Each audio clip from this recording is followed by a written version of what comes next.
Hey friends, happy Wednesday. Thanks for joining us for this 13 Plus FastCast. I'm Anna Orsini. And I'm Carson Courier. We hope your day's off to a great start so far. First, we want to begin with Tucson Police. They need your help identifying someone they believe has some information about a double homicide. Take a good look at your screen. Police believe this person in these pictures may have information regarding the deaths of 37-year-old Courtney Ann Pregel and 32-year-old Tyler Wheeler.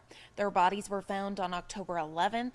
Police say they were shot and killed at an apartment on West Ajo near I-19. Please call 911 or 88 Crime if you have any information about this person on your screen. Of course, you can remain anonymous.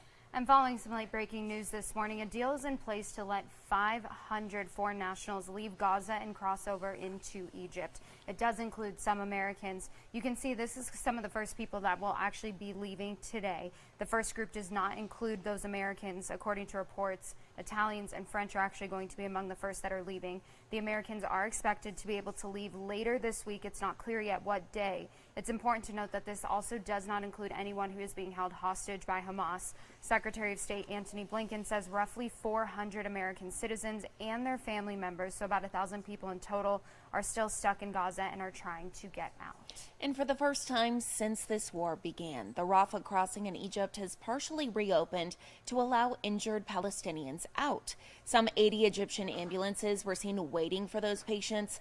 They are said to be in a, quote, dire state, and most of them will require surgery. These are the first Palestinians allowed out of Gaza since the war began more than 3 weeks ago.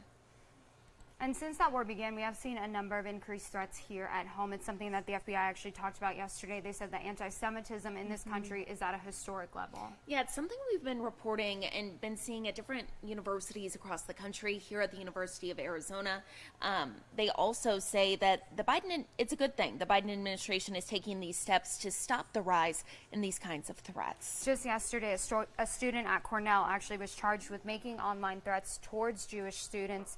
In online posts, he allegedly threatened to stab and slit the throats of any Jewish males that he saw on campus.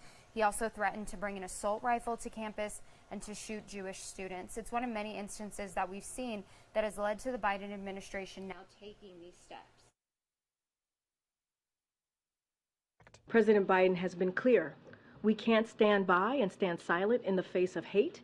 We must, without equivocation, denounce anti-Semitism. We must also, without equivocation, denounce Islamophobia. Members of the Jewish community say that reporting and tracking harassment is the key in preventing it. In other school-related news, Grand Canyon University hit with a nearly $40 million fine. It's the largest one ever handed out by the Department of Education.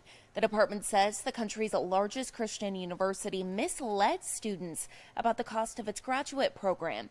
This morning, the university denies those allegations, saying it plans to appeal the fine. The university's president says all they were trying to do was protect taxpayer dollars. We're not like the three state institutions here. We don't get tax subsidies. And our government student loan cohort default rate is less than the national average. Just last month, the university said that it was being unfairly targeted in retaliation for an ongoing lawsuit as it tries to become a nonprofit college. GCU has more than 100,000 students, and most of them actually participate in online classes. Well, right now, Tucson city leaders are working to get more people off the streets and into affordable housing. Yeah, that's right. And one way they're doing it is they're using land that's sat empty for years and kind of trying to transform that land. Our very own Jack Cooper has a closer look into that and more on the next step. Now, since we're in the very beginning of this project, leaders tell me they don't have any dates set in stone quite yet. But they do tell me that at the beginning of next year is when they're hoping to actually get out and do some community engagement to let people know what to expect here. Now, the city is using almost $3 million in American Rescue Plan money to buy the land out here. It's also part of the Choice Neighborhood program, which works on improving struggling neighborhoods. Leaders behind me tell me this will be a big deal for the Thrive in the 05 area, and especially with Pima Community College just right across the street. Now, we are just a mile from downtown and a mile from the U of A. That's why the city says it's important they get this project right. We really see this particular corner as a great opportunity to highlight a good transit-oriented development project. And so really think that showcasing what a good development can be there is really part of our goal and something we're really interested in doing.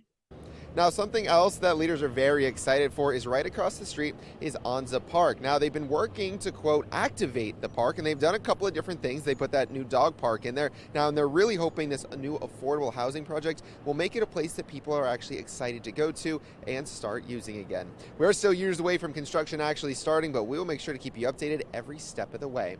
Reporting at Speedway and Stone, Jack Hooper. Back to you.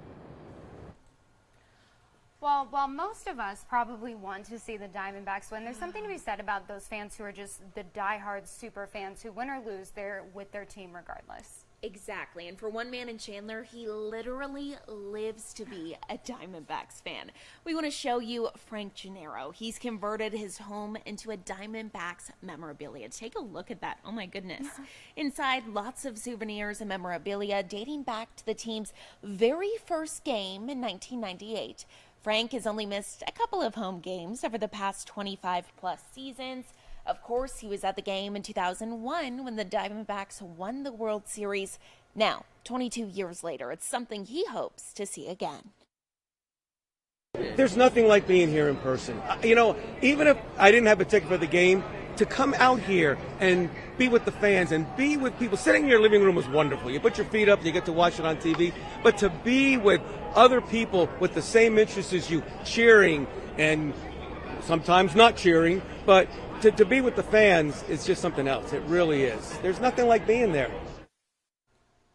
And of course, he plans to add to his collection with souvenirs from this year's World Series. Of course, lots to buy there, from t-shirts to bobbleheads. You gotta get the merch. Everything. Yeah, because you don't know when the next time is going to be, and he'll be able to add that to his collection. I was talking about it with Andrew this morning. I'm like, obviously we're rooting for them to win. We want to see them win, but if they don't, what do you do with the World Series merch? Do you keep it in the box for like a couple of years, let kind of the wound heal, and then you bring it out? I think it's one of those things. You're like, at least they got to this point. You right. know what I mean? And I don't think a lot of people expected them to. Hey, they might come back. Yeah, there's still hope. Well, speaking of that, Game 5 is tonight. It is win or go home for the Diamondbacks going into this game. The Rangers currently lead the series 3-1 after winning Game 4 last night. The Diamondbacks struggled a bit at the start, and by the middle of the third, the Rangers were up 10-0. The D-backs tried to come back late in the game, but it wasn't enough. The Rangers ended up winning 11-7. So tonight it is that chance to keep the World Series dream alive and, of course, go to Game 6 in Arlington. First pitch is going to be at the same time that it has been, 5:03. That will be at Chase Field in Phoenix. So hopefully, I feel like they've been down before and they've come back from it. So hopefully that's what we see. I'm a Chicago Cubs girl, so I just remember when we won the World Series, we were in the same position as them. We had to win all 3 games in a row to come back and win. So, hey, there's hope. It's not impossible, and it ain't over till it's over. Exactly. Well, taking a look at your weather today, 81 degrees and pretty much 80s all week. Very consistent for any planning going into homecoming weekend. Of course, all of the different activities. It's going to be great weather out there, maybe a little bit chilly at night. Other than that, nothing that's super concerning.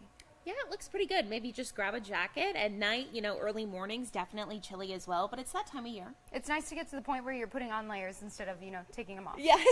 So it's a good place to be. Exactly. Well, taking a look outside and looking at those conditions, a really nice fall day. The first day of November, couldn't ask for better weather. No, I cannot. I got a text this morning from a friend that said Merry Christmas. Oh, because some people, honestly, I want to know what people feel about that. I know people who, as soon as Halloween's over, the Christmas tree goes up. So That's not me. Yeah, I was asking Andrew, I'm like, when do you do it? And he's like, I do it after Thanksgiving dinner.